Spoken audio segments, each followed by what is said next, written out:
নিজের ভালো। বিসমিল্লাহির রহমানির রহিম। প্রিয় দর্শক শ্রোতা, আসসালামু আলাইকুম রহমতুল্লাহি ওয়া বারাকাতুহু। সবাইকে আজকে লাইট অফ ইসলাম অনুষ্ঠানে সুস্বাগতম। আজকে আমাদের লাইট অফ ইসলাম অনুষ্ঠানটির আলোচ্য বিষয় ইসলাম ও সামাজিক ঐক্য।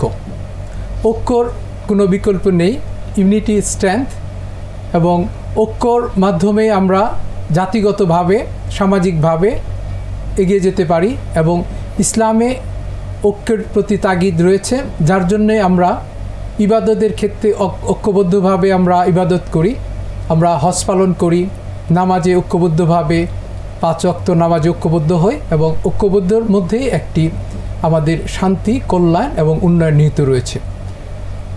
সম্মানিত দর্শক শ্রোতা, আজকে অনুষ্ঠানটি produce by Faruk corporation limited এবং powered by Islami bank Bangladesh PLC ও উইজডম গ্লোবাল ফান্ড লিমিটেড। আজকে স্টুডিওতে উপস্থিত আছেন সম্মানিত দুজন অতিথি এবং একজন বিশিষ্ট ফিলোসোফার জনাব প্রফেসর ডক্টর আনিসুজ্জামান স্যার। আসসালামু আলাইকুম ওয়া রাহমাতুল্লাহি ওয়া বারাকাতুহু। ওয়ালাইকুম আসসালাম ওয়া রাহমাতুল্লাহি ওয়া বারাকাতুহু। সম্মানিত অতিথি, আরেকজন আমাদের অতিথি হচ্ছেন জনাব professor doctor Rezaul Karim sir. উনি ভাইস চ্যান্সেলর জগন্নাথ বিশ্ববিদ্যালয় এবং বিশিষ্ট সমাজবিজ্ঞানী। আসসালামু আলাইকুম। ওয়ালাইকুম আসসালাম ওয়া রাহমাতুল্লাহি ওয়া বারাকাতুহু। আসলে ঐক্য এবং সামাজিক ঐক্য দুইটি খুবই গুরুত্বপূর্ণ। আমরা ঐক্যবদ্ধ হতে পারি রাষ্ট্রীয়ভাবে, সামাজিকভাবে এবং ব্যক্তিগতভাবে। ঐক্যবদ্ধভাবে আমরা পরিবার গঠন করি এবং ঐক্যবদ্ধ থেকে যখন আমরা বিচ্ছিন্ন হই, আমাদের বিপর্যয় চলে আসে আমাদের পরিবারে, সমাজে এবং রাষ্ট্রে।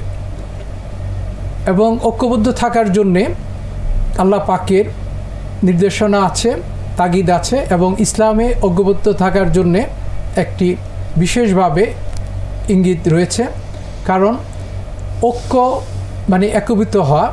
আমাদের ইসলাম একত্ববাদ এবং ঐক্যবদ্ধ এবং একত্ববাদে আমরা বিশ্বাস করি। সম্মানিত দর্শক শ্রোতা, এখন আমি আলোচনায় যাচ্ছি। প্রথমে যাচ্ছি আমি প্রফেসর ডক্টর আনিসুজ্জামান স্যারের কাছে। উনি সামাজিক ঐক্যের যে প্রয়োজনীয়তা এ বিষয়ে বলবেন। আপনাকে ধন্যবাদ জানাই যে আপনি অত্যন্ত একটা প্রাসঙ্গিক প্রসঙ্গ উত্থাপন করেছেন।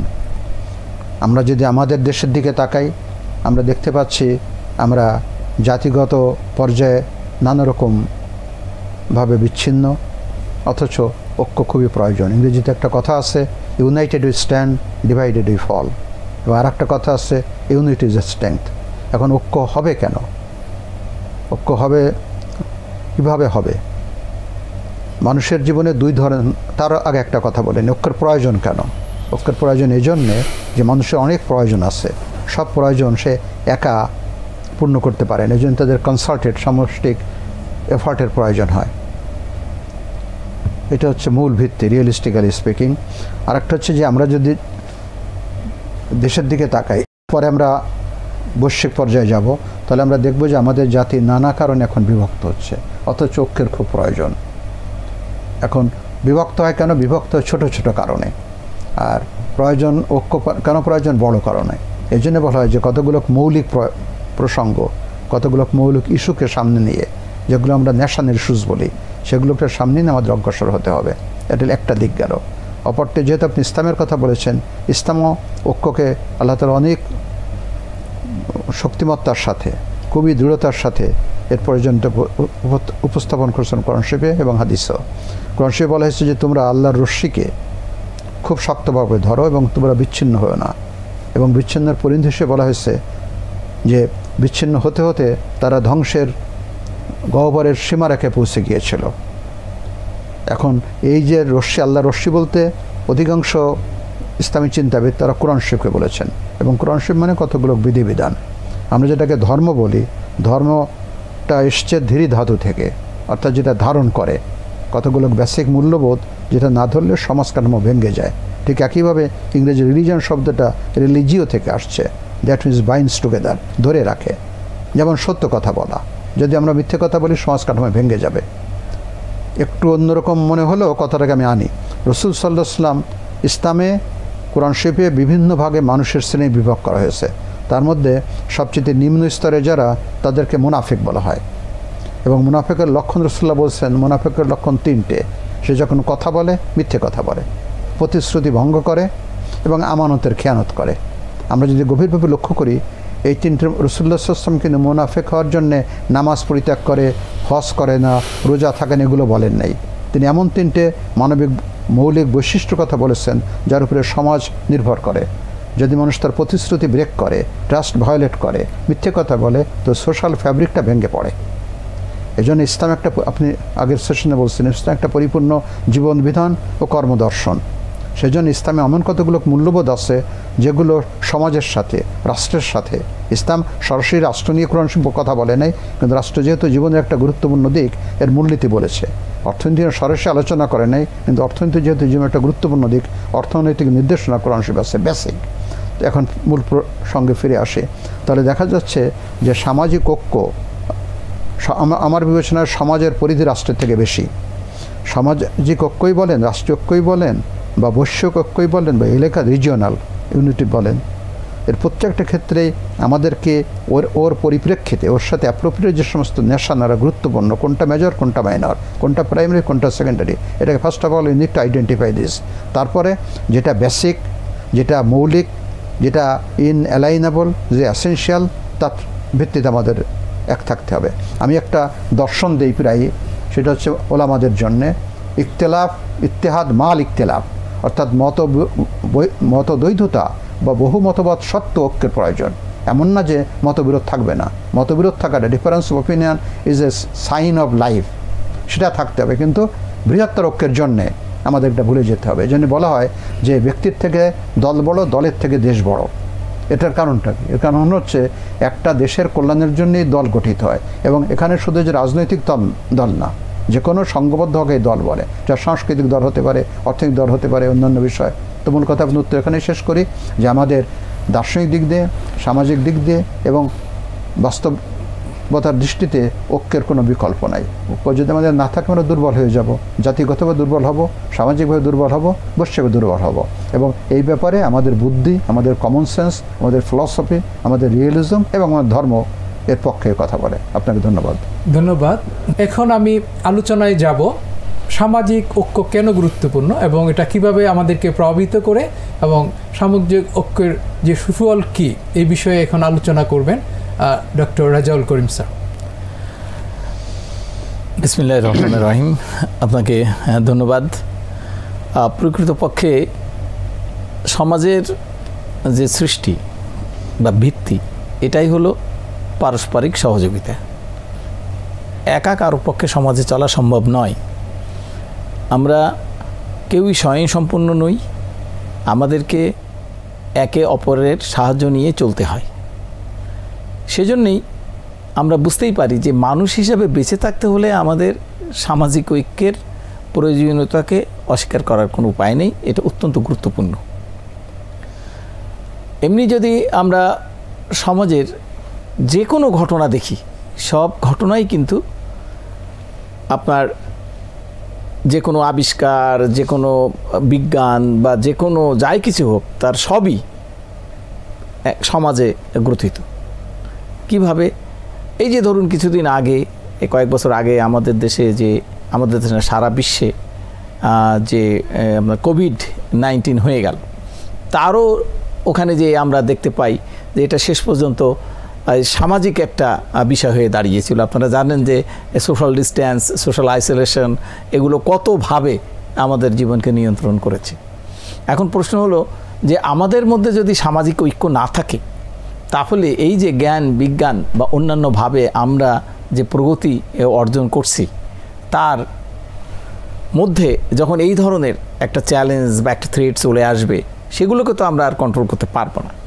তো এভাবেই আমরা দেখি যে আমরা যখন আমরা ঐক্যবদ্ধ, তখন আমরা অনেক কিছু অর্জন করতে পেরেছি। কিন্তু যখন আমাদের মধ্যে ঐক্য থাকছে না, তখন আমরা অনেক কিছু হারিয়েছি।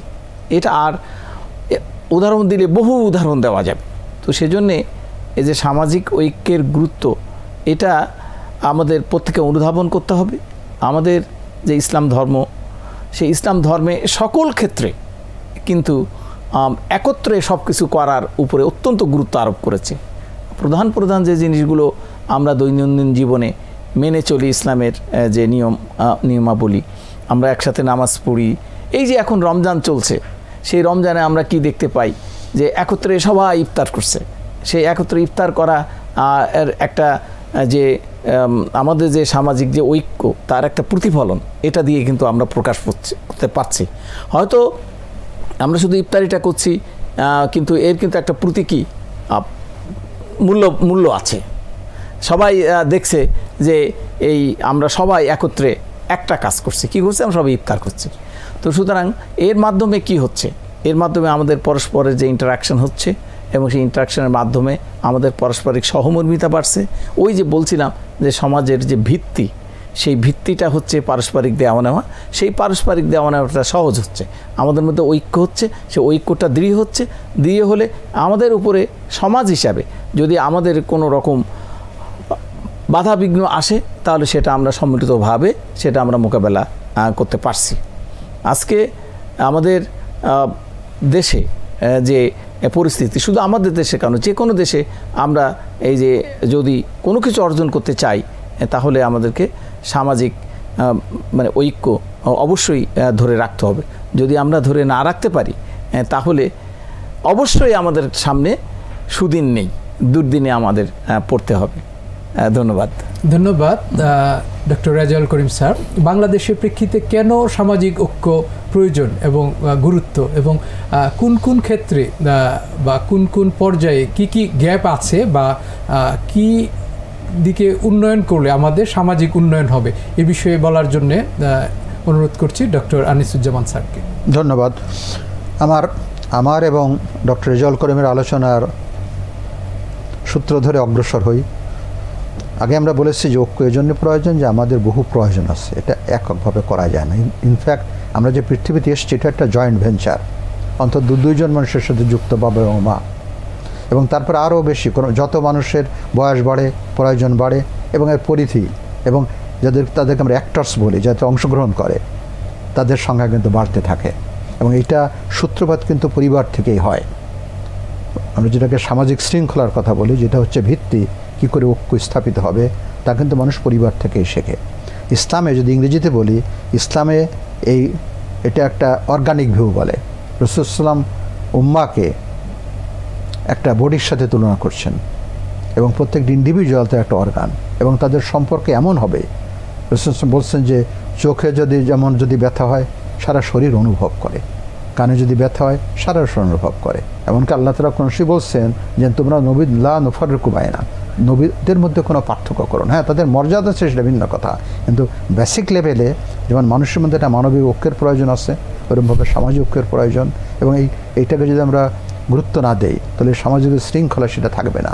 এবং সামাজিক শৃঙ্খলা যদি না থাকবে, যেটা ডক্টর রেজাউল করিম বলার চেষ্টা করছেন, তো একটা বিপর্যয় চলে আসবে। এবং আজকে যে বিপর্যয় আসছে সমাজে, রাষ্ট্রে, বিশ্বের কারণটা কি? ঐক্য নাই। ঐক্যের পরিবর্তে কী আসছে? অনৈক্য আসছে। ঐক্যের পরিবর্তে কী আসছে? বিভেদ আসছে। শৃঙ্খলার পরিবর্তে বিশৃঙ্খলা, আনুগত্যের পরিবর্তে বিদ্রোহ। এই যে বিষয়গুলো, এটা সবটা কিন্তু এই কথার মধ্যে নিহিত। সেজন্য আপনি খুবই একটা গুরুত্বপূর্ণ প্রসঙ্গ আজকে উত্থাপন করছেন। আমি মনে করি এই বিষয়টি আমাদের একাধিক সিরিজ অফ আমাদের সেমিনার না হলে অন্তত হওয়া দরকার। ধন্যবাদ স্যার আপনার মূল্যবান মতামতের জন্য। এখন আমি সামাজিক যে ঐক্য, সামাজিক ঐক্যর বাংলাদেশের প্রেক্ষিতে কোন জিনিসগুলিতে আমাদের অ্যাড্রেস করা বা কোথায় কাজ করা দরকার, বা কোন জায়গায় একটু উন্নয়নের প্রয়োজন আছে সামাজিক ঐক্যর জন্য বা সমাজ ব্যবস্থায়, এ বিষয়ে বলার জন্য আহ্বান জানাচ্ছি ডক্টর রেজাউল করিম স্যারকে। ধন্যবাদ। আপনার একটা বক্তব্য দিয়েই শুরু করি।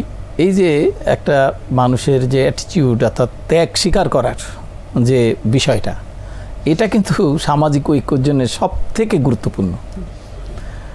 আমাদের অর্থনীতিতেই আমরা পড়েছি যে আমাদের চাহিদা অনেক, কিন্তু আমাদের সামর্থ্য কম।